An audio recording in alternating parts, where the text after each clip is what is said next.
So hi everyone, this is Muskan, your mentor of Physical Science. So I welcome to you all on the PW IIT JAM and CSINet YouTube channel. तो जैसा कि आप जानते हैं हमारा जून वाला exam भी हो चुका है, उसकी रिस्पॉन्स शीट भी आ चुकी है, तो अब आपको लगभग सबको आइडिया लग चुका है कि किसका ये एग्ज़ाम निकलने वाला है और किसका ये एग्ज़ाम नहीं निकलने वाला, राइट? तो अब हम रिजल्ट का वेट तो नहीं कर सकते हैं क्योंकि आपको पता है रिजल्ट आने में टाइम लग जाता है, 1 महीने का लगभग टाइम लगता है, राइट? तो अब 1 महीने तो वेट नहीं करेंगे। तो अब आपका नेक्स्ट क्या टारगेट है, नेक्स्ट अटेम्प्ट अगर अब आपका टारगेट है तो उसमें अब आपको क्या क्या चीज़ों का ध्यान रखना है, क्या आपकी स्ट्रैटेजी होनी चाहिए, या जो पहली बार इस एग्ज़ाम को देने वाले हैं दिसंबर में उनकी क्या स्ट्रैटेजी होनी चाहिए, उसके बारे में हम बातचीत करेंगे इस सेशन में कि कैसे आपको इन 6 मंथ में किन किन बातों का ध्यान रखना है, क्या पॉजिटिव पॉइंट्स का ध्यान रखना है, क्या नेगेटिव पॉइंट्स का ध्यान रखना है, वो सारी चीज़ें मैं आपको इस लेक्चर में बताने वाली हूँ। इससे भी पहले एक चीज़ मैं आपको जो क्लियर कर देती हूँ, देखिए बहुत सारे स्टूडेंट्स ऐसे होते हैं जो 2-3 बार भी एग्ज़ाम देते हैं, स्टिल उनका एग्ज़ाम नहीं निकल पाता। बहुत बार हमें सेल्फ डाउट होता है या इवन बहुत बार हमें कंटेंट पर भी डाउट होता है कि पता नहीं जो मैं पढ़ रहा हूँ या पढ़ रही हूँ वो सही भी है या गलत। देखिए आप चाहे जिस भी प्लेटफॉर्म पर है, राइट, या जहाँ से भी आप पढ़ाई कर रहे हो, कंटेंट जो है वो सब जगह लगभग सेम पढ़ाया जाता है क्योंकि सिलेबस सेम है ना, एक स्टैंडर्ड सिलेबस है आपका, उसी को सभी लोग फॉलो कर रहे हैं। अब मेन प्रॉब्लम कहाँ आती है ना, मेन प्रॉब्लम है आपको ये समझना होगा कि क्या पेपर की डिमांड है, पेपर आपसे क्या मांग रहा है, वो आपको समझना होगा। अब अगर मैं फिजिकल साइंस के एस्पिरेंट्स की ही पर्टिकुलरली बात करूं तो आप जानते हो क्वांटम में एक वेव फंक्शन होता है, क्वांटम में हम एक्सपेक्टेशन वैल्यू निकालते हैं, थर्मोडायनेमिक्स में फर्स्ट लॉ ऑफ थर्मोडायनेमिक्स होता है, पता सबको है। अब जो अच्छे से उस चीज को एग्जाम में यूज कर पाता है उसका निकल जाता है, और जो नहीं कर पाते, कुछ कुछ गलतियां कर देते हैं, उनका नहीं निकल पाता। सिंपल सी बात है, राइट? तो इसी चीज को हमें अब सही करना है। अगर किसी ने जून अटेम्प्ट दिया है उसका नहीं निकल पाया है तो उसको अपनी गलतियों से सीखना है, उन गलतियों को ध्यान में रखते हुए अगले वाले अटेम्प्ट के लिए तैयारी करनी है। और दूसरी बात, जैसा कि मैंने कहा कि यहाँ पर अगर अब आप एग्जाम के पैटर्न की बात करोगे ना, तो पहले अगर किसी टॉपिक से क्वेश्चन आते थे तो वो कैसे क्वेश्चन आते थे, अब वो क्वेश्चन कैसे आ रहे, क्योंकि फर्स्ट लॉ ऑफ थर्मोडायनेमिक्स तो वही है, वो थोड़ी ना बदल गया, पर क्या बदल गया, क्वेश्चन पूछने का तरीका बदल गया। तो वो तरीके से हमें रूबरू होना है, उस तरीके को समझना है कि क्या तरीका इसमें चेंज हो रहा है, पहले कैसे क्वेश्चन आते थे, अब कैसे क्वेश्चंस आ रहे हैं, ठीक है? तो ये सारी चीजें आपको समझनी पड़ेगी। तो इसी के लिए एक बार जरा हम बात कर लेते हैं किन किन बातों का आपको ध्यान रखना है। तो सबसे पहली बात तो देखिए, आप किसी भी एग्जाम की तैयारी करने शुरू करते हैं तो आपको अपने ऊपर कॉन्फिडेंस होना बहुत ज़रूरी है, क्योंकि अगर आपने ये डिसाइड किया है कि चलो भाई हम भी जेआरएफ निकाल लेते हैं या मुझे जेआरएफ निकालना है क्योंकि मुझे आगे पीएचडी में जाना है, तो अगर ये चीज़ आपने डिसाइड की है तो अब अपने ऊपर इतना भरोसा रखिए कि आप इस तैयारी को करेंगे तो आप इस एग्ज़ाम को निकाल भी लेंगे। पहला पॉइंट सबसे बहुत इंपॉर्टेंट है, खुद पर विश्वास। पर ऐसा नहीं होना चाहिए 4 दिन तो बड़ा जोश है, 5वें दिन अरे भाई हमसे नहीं हो पाएगा।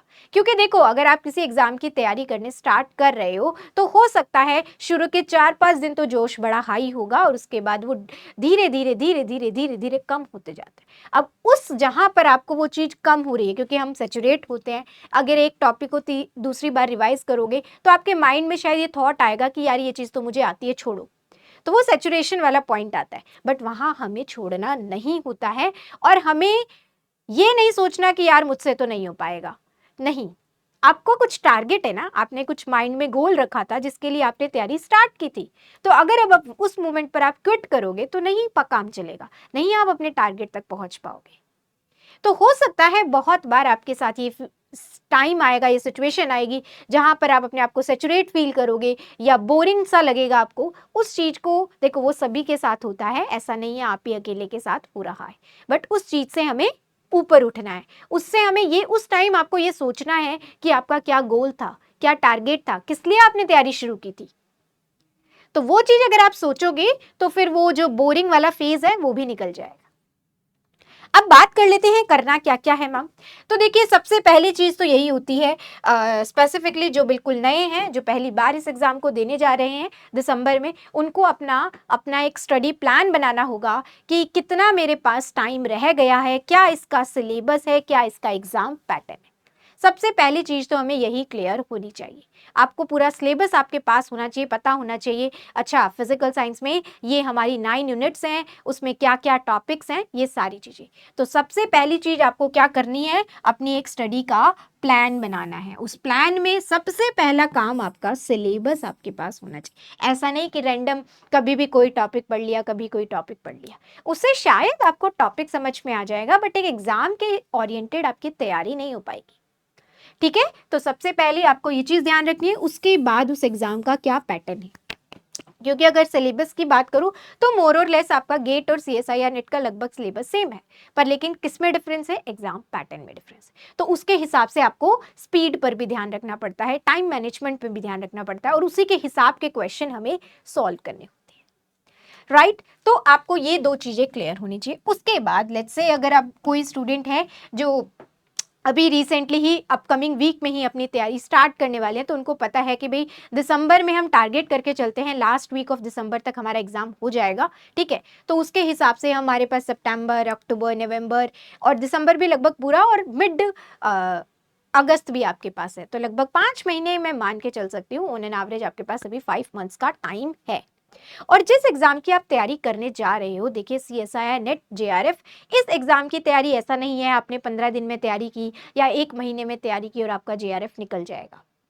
हाँ, आप कुछ क्वेश्चन कर लोगे, पर आपकी जेआरएफ में एक अच्छी रैंक आएगी या जेआरएफ निकल जाएगा, इसकी कोई गारंटी नहीं है। इस एग्जाम के लिए आपको फुल डेडिकेटेड 5 to 6 मंथ का टाइम आपको देना ही पड़ेगा। तभी आप पूरा सिलेबस कवर कर पाओगे, तभी आप उतनी प्रैक्टिस कर पाओगे, उतना टाइम टॉपिक्स को दे पाओगे। ठीक है, तो ये चीज आप माइंड में रखिए। और ऐसा नहीं होना चाहिए कि अगर आपके माइंड में ये चीज चल रही है कि अरे यार अभी तो 5 महीने, आज नहीं मन कर रहा, कोई बात नहीं कल पढ़ लेंगे, अरे आज कल मन नहीं कर रहा कल पढ़ लेंगे, ये चीज करते करते कब नवंबर एंड आ जाएगा आपको भी नहीं पता चलेगा।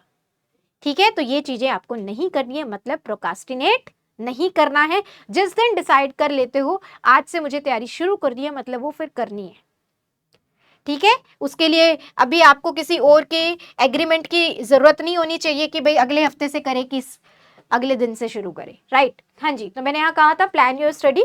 अब इसमें आपको अपना, जैसे कि टाइम आपको पता है लगभग 5 महीने हमारे पास है, 5 महीने आपको सिलेबस पता चल गया है, तो अब आप अपना या तो वीकली प्लान बनाओ और या फिर डेली का प्लान बनाओ, जिसको जैसे कंफर्टेबल लगे, दोनों में से कोई भी एक प्लान बना लो। क्योंकि जब आपको ये दिखेगा, आपका एक वीकली प्लानर होगा, आपका एक अपना डेली का प्लान होगा कि कल मुझे इतना पढ़ना है, ये टॉपिक पढ़ना है, या अगर आप किसी पेड कोर्स में हो तो मुझे ये लेक्चर देखना है, उसके बाद ये क्वेश्चंस लगाने हैं, तो उससे आपका एक ट्रैक रहेगा कि आप कितना पढ़ चुके हो।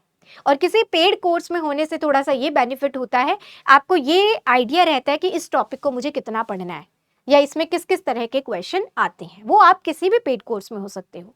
राइट, ठीक है, तो ये आप ध्यान रखिए। और तो अपना एक वीकली और डेली, या जो भी आपको सुटेबल लगता है, या तो वीकली प्लान बना लो या डेली का प्लान बना लो कि इस वीक में मुझे इतना पढ़ना है या हर दिन मुझे इतना पढ़ना है, जो भी आपको सही लगता है, क्योंकि इससे आपके पास एक ट्रैक रहेगा कि कितना सिलेबस आप पढ़ चुके हो। दूसरी बात, अब बात करते हैं मैम पढ़ना कैसे है, यही तो जानने आए थे हम। तो देखिए, अगर मैं बात करूं फिजिक्स में, तो हमारे पास कौन कौन सी यूनिट्स हैं। सबसे इंपॉर्टेंट मैथमेटिकल फिजिक्स, राइट, सबसे इंपॉर्टेंट मैथमेटिकल फिजिक्स है आपके पास। ठीक है, उसके बाद हमारी quantum mechanics, class EMT, classical mechanics, ठीक है, इलेक्ट्रॉनिक्स है आपके पास, और थर्मोडायनेमिक्स एंड स्टैटिस्टिकल मैकेनिक्स, ठीक है, atomic and molecular physics, condense matter physics, और न्यूक्लियर एंड पार्टिकल फिजिक्स। ये हमारी कुछ यूनिट्स हैं। और इसके अलावा हमारे पास आता है इसमें एप्टीट्यूड पार्ट। तो देखो, अब पहली चीज तो ये मैं आपको क्लियर कर देती हूँ, बहुत सारे स्टूडेंट्स इस माइंडसेट के साथ आते हैं इस एग्जाम में, है ना, कि हम 3 से 4 यूनिट पढ़ लेंगे तो हमारा हो जाएगा। ठीक है, ये केवल उस स्टूडेंट पर वैलिड है, वो बहुत ही एक्सेप्शन होते हैं कि जिसने मान लो अगर 4 यूनिट पढ़ी, तो अगर उन 4 यूनिट से 40 क्वेश्चन आए हैं, एक जस्ट एग्जांपल मैं दे रही हूँ, टोटल 4 यूनिट्स को मिलाकर अगर 40 क्वेश्चन आए हैं, तो दे हैव पोटेंशियल कि वो 35 क्वेश्चन सॉल्व कर पाएंगे। एक रैंडम मैंने बोला है, ठीक है, लेट्स से 30 क्वेश्चन आए उन 4 यूनिट से, सो दे हैव पोटेंशियल कि वो 22 टू 25 क्वेश्चन अटेम्प्ट कर पाएंगे। तो वही स्टूडेंट ऐसे हो सकते हैं कि जो 4 यूनिट्स को पढ़कर अपना पेपर निकाल पाएंगे, पर सभी पर वो चीज वैलिड नहीं। और अगर अब आप अपने एग्जाम के पैटर्न को भी देखोगे तो थोड़ा सा चेंज हो रहा है, तो उसको मद्देनजर रखते हुए आपको एक चीज ध्यान रखनी है, आपको मैक्सिमम सिलेबस कवर करना है। हाँ, आप ऐसा कर सकते हो फिर भी कि भाई बाई चांस आपने किसी एक यूनिट में कोई 1-2 टॉपिक छोड़ दिया है ना, जो कोई पर्टिकुलर टॉपिक आपको नहीं समझ में आ रहा वो छोड़ दिया, वो फिर भी समझ में आता है, बट आपने पूरी यूनिट ही छोड़ दी, वो थोड़ा सा कम रिलेवेंट है। तो मैक्सिमम सिलेबस आप ट्राई करिए एटलीस्ट कवर करने का। चलिए 9 यूनिट है, ट्राई करो 7 to 8 यूनिट्स कंप्लीट करने का, ठीक है। इसका रीजन भी मैं अभी आपको बताऊंगी, ठीक है। तो देखो अब आपके पास ये सारी यूनिट्स हैं, और दूसरा हमारे पास ये जो मैंने टाइम अभी आपको बताया लगभग 5 मंथ्स का टाइम है। अब इसमें चॉइस 2 तरह की हो सकती है, या तो ये एक आप यूनिट पिक करो जो आपके लिए आसान है और जो आपके लिए टफ है, एक वो पिक करो। 2 यूनिट्स को साइमल्टेनियसली चलाओ, ठीक है, 2 या 3 यूनिट्स, बस इससे ज्यादा नहीं चलानी है। 2 या 3 यूनिट्स को एक साथ चलाओ, उनको फिनिश करो, क्योंकि देखो जो आपके लिए इजी है वो थोड़ी जल्दी खत्म हो जाएगी, और जो थोड़ी टफ है उसमें आपको थोड़ा टाइम ज्यादा देना पड़ेगा, तो वो थोड़ा लंबा चलेगी, उसमें आप एक दिन में थोड़ा ज्यादा टाइम दे पाओगे। दूसरा इसमें हो सकता है अगर आप किसी पेड कोर्स में हो, तो एक में नंबर ऑफ किसी कुछ छोटी यूनिट्स है, कुछ थोड़ी बड़ी यूनिट्स है, तो एक में नंबर ऑफ लेक्चर्स ज्यादा है और एक में नंबर ऑफ लेक्चर्स कम होंगे। तो 2 ऐसी यूनिट चूज कर लो जिसमें थोड़े नंबर ऑफ लेक्चर्स ज्यादा है और जिसमें आपको थोड़ी प्रैक्टिस ज्यादा करनी पड़ रही है, और एक ऐसी यूनिट चूज कर लो जिसमें थोड़ी कम प्रैक्टिस करनी पड़ रही है, थोड़े से कम लेक्चर्स है। तो इस तरीके से आप दोनों पैटर्न फॉलो कर सकते हो, जो आपको सही लगता है अपने हिसाब से। अब यहाँ पर एक चीज ध्यान रखना, आपको एटलीस्ट ये ट्राई करना है कि दिसंबर के फर्स्ट वीक तक आप अपना सिलेबस कंप्लीट कर लें।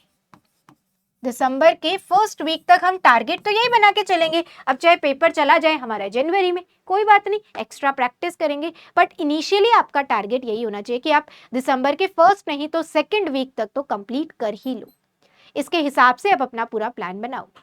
तो मैंने कहा कि भाई आपने स्टार्टिंग में, भाई देखो मैं तो ये रिकमेंड करूंगी, कोई भी इस तैयारी को स्टार्ट करता है फिजिक्स का अगर एस्पिरेंट है तो उसको मैथमेटिकल फिजिक्स सबसे पहले पढ़नी चाहिए, क्योंकि ये सच में हमारे लिए टूल है बाकी सभी यूनिट्स को समझने के लिए, बाकी सभी यूनिट्स के क्वेश्चंस को सॉल्व करने के लिए। तो ये यूनिट और इवन क्वांटम मैकेनिक्स भी, क्वांटम मैकेनिक्स का एप्लीकेशन पार्ट ही आपका एटॉमिक एंड मॉलिक्यूलर फिजिक्स बहुत यूज होती है, न्यूक्लियर फिजिक्स में भी, और कभी कभी हमारी यूज हो जाती है सॉलिड स्टेट फिजिक्स में भी।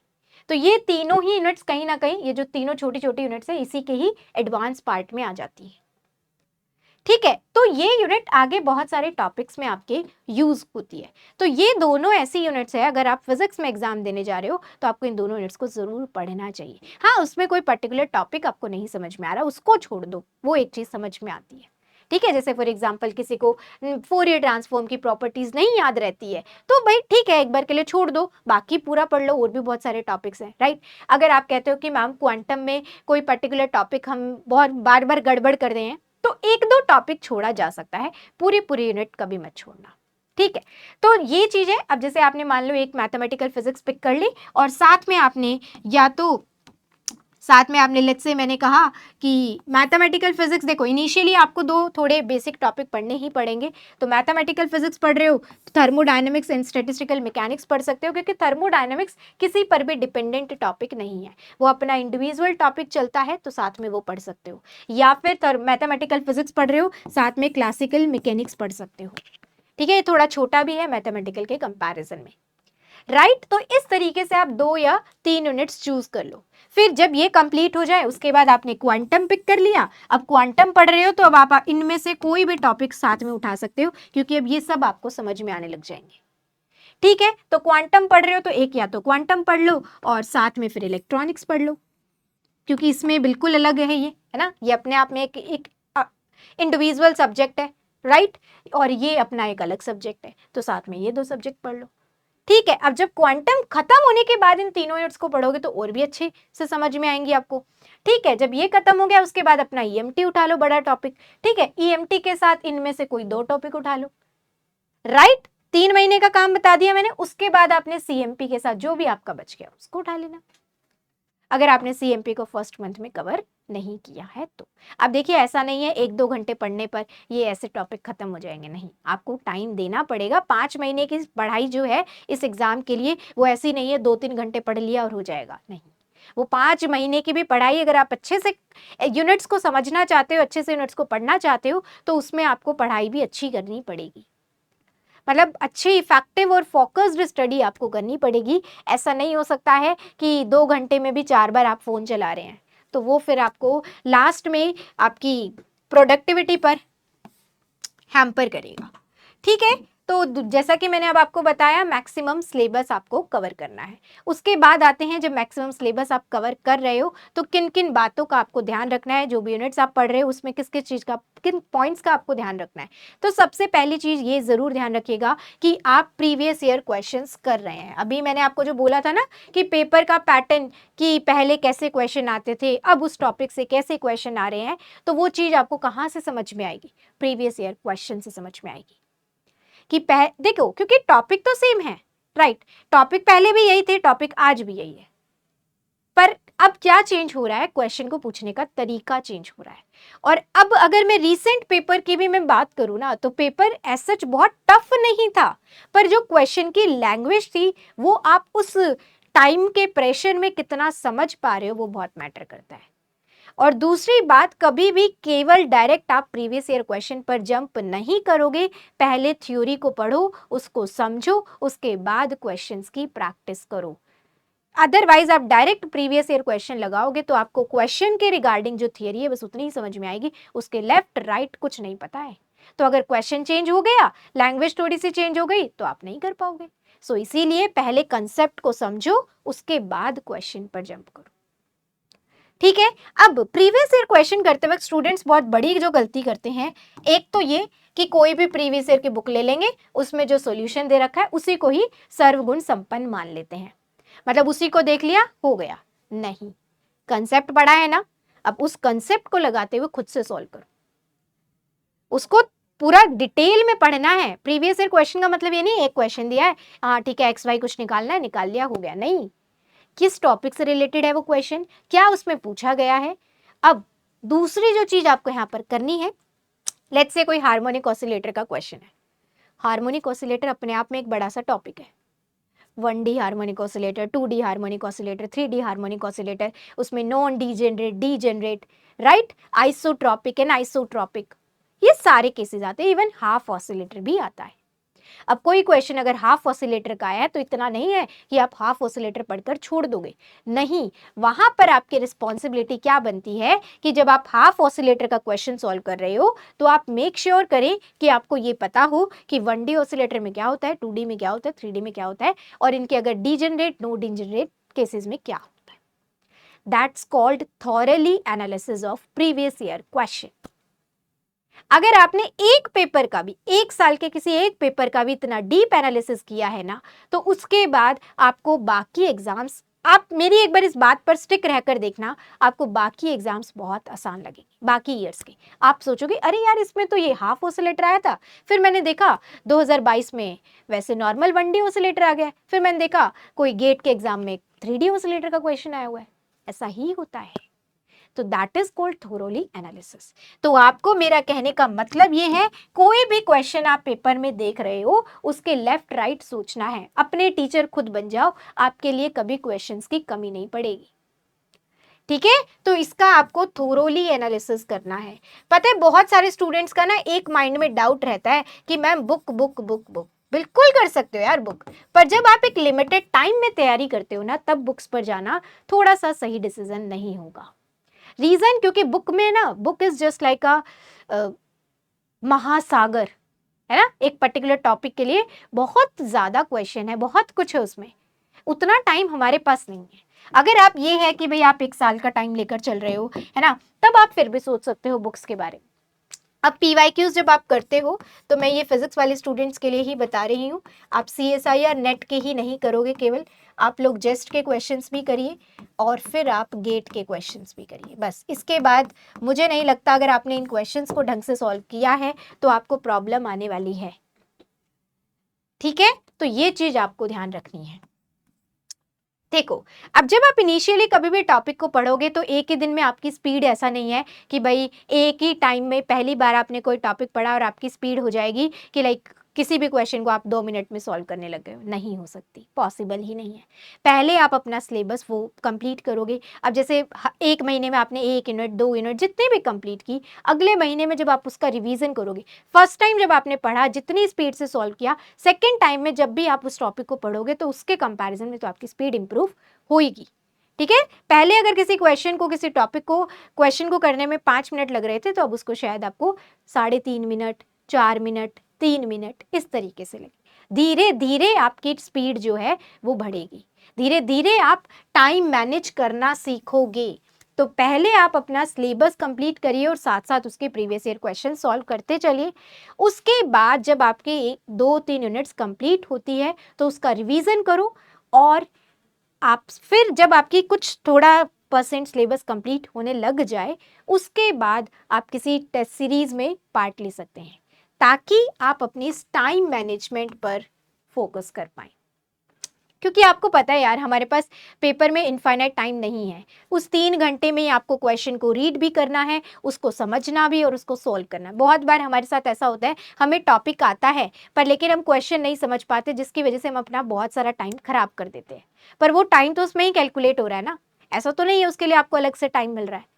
तो इसलिए हमें टाइम मैनेजमेंट सीखना बहुत ज़रूरी है। और टाइम मैनेजमेंट के साथ साथ जो टॉपिक आपने पढ़ा है उसमें से अगर कोई क्वेश्चन छोड़ना भी पड़ जाए तो वो भी अपने आप में एक कला से कम नहीं है, क्योंकि वहां पर आपको अपने ओवर कॉन्फिडेंस को बीट करना पड़ता है। हमें लगता है कि मैंने ये एक्स टॉपिक पढ़ा था, अब इससे चाहे 4 क्वेश्चन आए या 5 क्वेश्चन आए मुझे सारे सॉल्व करने हैं। पर कभी कभी होता है उस मोमेंट पर आपको वो क्वेश्चन नहीं समझ में आ रहा है तो आपको उसको छोड़ना भी जरूरी है, अदरवाइज वो बहुत सारे क्वेश्चंस का टाइम खा जाएगा। ठीक है, तो टाइम मैनेजमेंट में हम दोनों ही चीजें सीखते हैं, थोड़ा सा स्पीड भी सीखते हैं और साथ ही के साथ कि कौन से क्वेश्चन को आपको छोड़ना है ये भी आप सीखते हो। और इसके बाद फिर हम बात करेंगे आपकी एक्यूरेसी के बारे में।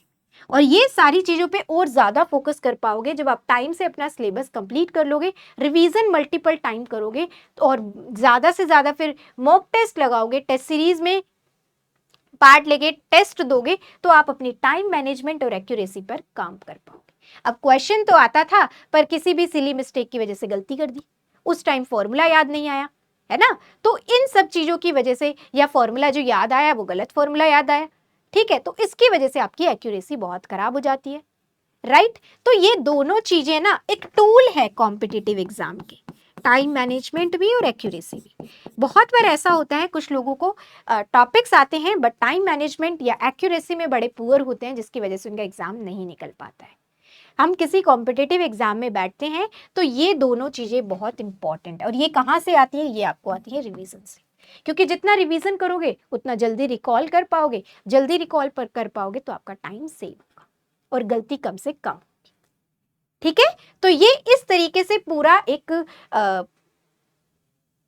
सारे पॉइंट्स हैं जिसको मिलाकर हमारा एक कॉम्पिटिटिव एग्जाम का जो सिनेरियो है वो सेट होता है। इन सारी चीजों का आपको ध्यान रखना पड़ेगा। ठीक है, इन सारी चीजों का आपको ध्यान रखना पड़ेगा और तभी आप अपने एग्जाम में अच्छे से परफॉर्म कर पाओगे। तो सबसे पहली चीज आपको क्या ध्यान रखना है? इनिशियली स्टार्ट कर रहे हो, अपने सिलेबस पर फोकस करिए और क्या सिलेबस है, फिर यूनिट डिसाइड करिए कौन सी आप पढ़ रहे हो, उसको अच्छे से पढ़िए, टॉपिक्स को अच्छे से समझ कर चलिए, बिल्कुल क्रैमिंग नहीं करनी है। 4 फॉर्मूले याद कर लिए, उस पर 10 क्वेश्चन लगा लिए और आपका जेआरएफ हो जाएगा, ऐसा नहीं हो सकता है। आपको उस टॉपिक को समझना है, उसका क्या मतलब है, ताकि उसकी जगह कुछ और वर्ड क्वेश्चन में आता है तो आप उस चीज को समझ पाए। ठीक है, तो ये चीज़ बहुत इंपॉर्टेंट है, टॉपिक की डेप्थ में अंडरस्टैंडिंग आपको होनी चाहिए। उसके बाद आप क्वेश्चंस लगाइए, फिर जैसे जैसे आपकी एक एक यूनिट कंप्लीट होती जाती है फिर उनका धीरे धीरे थोड़ा थोड़ा टाइम अपने रिवीजन को भी दीजिए। ठीक है, तो ये सारी चीज़ों का आपको ध्यान रखना है। अब देखो, जब रिवीजन करोगे तभी आप टाइम मैनेजमेंट सीख पाओगे और तभी आप अपनी एक्यूरेसी पर भी काम कर पाओगे। और जो मैंने यहाँ पर कहा है मैक्सिमम सिलेबस कवर करना, देखिए 100% आई नो नहीं हो पाता है, बट एटलीस्ट आप ट्राई करिए 80% आप सिलेबस को कंप्लीट कर पाए। क्योंकि देखिए, आप सब जानते हैं जो फिजिक्स के स्टूडेंट्स हैं, और अगर नहीं जानते हैं तो बता देती हूँ, हमारे फिजिक्स के पेपर में अगर आप देखोगे, मैथमेटिकल फिजिक्स और क्वांटम मैकेनिक्स का वेटेज जनरली बाकी सभी यूनिट्स के कंपैरिजन में थोड़ा सा ज़्यादा ही रहता है। इवन क्वांटम मैकेनिक्स और ईएमटी का लगभग सेम रहता है। ठीक है, तो ये जो दोनों यूनिट्स है ना, ये बाकी यूनिट्स में भी हमारे बहुत काम आती है। अब बहुत बार स्टूडेंट्स की अप्रोच ये रहती है, हम इन दो यूनिट्स को पढ़ लेते हैं, एप्टीट्यूड को पढ़ लेते हैं और बस हो गया हमारा। नहीं, ऐसी गलती नहीं करनी है। मान लो अगर इन दोनों यूनिट्स को मिला के 16 से 18 क्वेश्चन आए हैं, तो आप उस टाइम पर एग्जाम के प्रेशर को कंसिडर करते हुए, है ना, और बहुत बार इन टॉपिक्स में ऐसा भी होता है कि कुछ क्वेश्चंस ऐसे होते हैं जो उस मोमेंट पे हमें नहीं समझ में आते, तो जो एवरेज क्वेश्चन आप कर पाओगे ना, वो आपके लगभग 8 से 9 क्वेश्चन ही होंगे। चलो किसी के 10 हो जाएंगे बस। बाकी जो आप यहाँ पर 8 क्वेश्चन की वेटेज अपने माइंड में लेके चल रहे थे कि मैं इतना स्कोर कर लूंगा, उसके मार्क्स कहाँ से लाओगे? उसके मार्क्स आपको रिमेनिंग यूनिट्स दिलाएंगे फिर। और दूसरी चीज एक और मैं बता देती हूँ, बहुत बार स्टूडेंट्स का अप्रोच होता है कि अच्छा जेआरएफ की कट ऑफ 80 मार्क्स पे गई है तो मैं अपना 90 मार्क्स का टारगेट बना लेते हैं। नहीं, कभी भी कम मार्क्स का टारगेट मत बनाओ। एटलीस्ट टारगेट आप बनाइए 120 प्लस का, तब जाके आप 100 स्कोर करोगे। जब आप 120 प्लस का टारगेट अपने माइंड में बनाओगे ना, तब जाके आप 100 स्कोर करोगे। ठीक है, और देखो, अगर हम जनरल कैटेगरी के बिहाफ पर मैं बात करूं तो 100 प्लस जो होता है वही एक सेफ स्कोर है। उससे कम तो फिर ये है या तो पेपर बहुत टफ आया हो, है ना, वो एक कैटेगरी होती है। तो ये चीज है, आप अपना हायर मार्क्स का टारगेट बनाइए, कभी भी लोअर मार्क्स का टारगेट मत बनाइए, तभी आप अच्छा स्कोर कर पाओगे। ठीक है, सो आई होप सो आपको ये सारी चीज़ें बहुत काम आएंगी। और जो मैंने प्रीवियस ईयर क्वेश्चंस के लिए कहा है, इसको भाई ध्यान में रखिएगा, है ना। केवल आपको क्वेश्चन से सॉल्यूशन नहीं देख लेना है, उसको सॉल्व करना है, समझना है, उसके आसपास क्या चीज़ें हो सकती है, क्या नहीं हो सकती, उन सारी बातों का ध्यान रखना है। सो इसी के साथ एंड करती हूँ अपने सेशन को। मिलेंगे किसी और वीडियो में, और तब तक के लिए ऑल द वेरी बेस्ट। अपनी जर्नी को स्टार्ट करिए, है ना। और इस बार फाइनली हमें अपना दिसंबर वाला एग्ज़ाम क्लियर करना ही है। ये भी देखिए अपने आप में एक ट्रैप है, जून वाला नहीं तो दिसंबर वाला, दिसंबर वाला नहीं तो जून वाला। इस ट्रैप में नहीं उलझना है। जितनी जल्दी आप क्रैक करोगे उतना आपके लिए आसान है, क्योंकि किसी के पास भी इनफाइनाइट टाइम नहीं होता है। ठीक है, सो ट्राई करिए अपना बेस्ट देने का, बेस्ट से बेस्ट देने का, जितना आपके पास टाइम है उस मैक्सिमम टाइम को यूटिलाइज करने का, ताकि आपका 1 गो में या 2nd गो में एग्जाम निकल जाए। ठीक है, सो इसी के साथ थैंक यू सो मच, मिलते हैं किसी और वीडियो में।